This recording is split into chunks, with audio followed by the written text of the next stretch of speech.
December 21, 2024 para sa mga beginner or newbie trader sa CoinsPro. Dito sa video ipapakita ko kung paano maglagay ng indicator sa chart ng CoinsPro.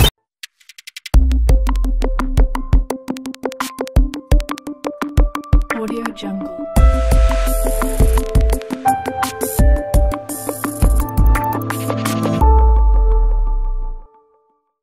Kung gusto natin mag-trade sa CoinsPro, dapat meron tayong account sa coins.ph. Kung wala pa kayong account sa coins.ph, sa baba ng video, sa description section, ilalagay ko ang link. So kung hindi pa kayo marunong gumamit ng coins.ph, okay, so dito sa YouTube channel ko, so meron akong mga tutorial video about sa coins.ph. Para makatrade tayo sa CoinsPro, so first, login muna tayo sa coins.ph and sa homepage makikita natin, okay, so dito sa left side ng screen, click natin sa spot trade. So ito naman ang CoinsPro. Dito sa gitna makikita natin yung chart. Itong sa kaliwa makikita natin yung pair. So for example yung favorites, so ito naman yung PHP pair and then the USDT pair. Try natin sa PHP. For example, yung BTC PHP, select natin. Sa chart, makikita natin yung BTC PHP pair. Ito naman yung time frame. Meron ditong 1 minute, 1 hour, 1 day, 1 week, 1 month.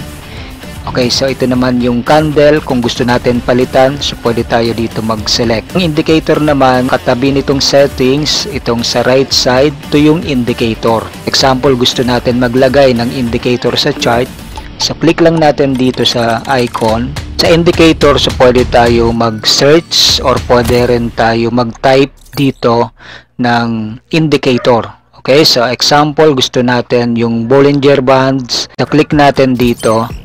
Then click natin itong X or close. Okay, so makikita natin, so nakaset na yung Bollinger Bands na indicator. Okay, so example, gusto natin mag-add ng RSI. Okay, so click natin dito sa indicators, sa search, type natin yung gusto natin na indicator. Example, yung RSI, and then select natin dito sa baba. So, click natin sa close. So, makikita natin, so meron na tayong RSI dito sa baba. Ngayon, kung gusto natin alisin or i-remove yung indicator, so ang gagawin lang natin, select lang natin yung indicator, and then dito may makikita tayong remove or yung X. Or pwede naman natin i-hide lang muna kung ayaw natin i-remove. So click natin sa hide. Okay, so makikita natin, so wala na yung indicator.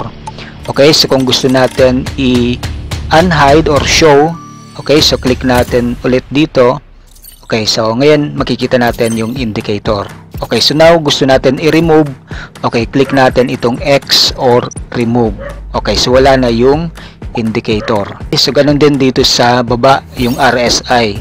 Okay, so click natin dito sa remove. Okay, so hanggang dito na muna and abangan nyo na lang ang mga susunod na video about sa coins.ph and CoinsPro dito sa channel. Okay, so good luck and God bless.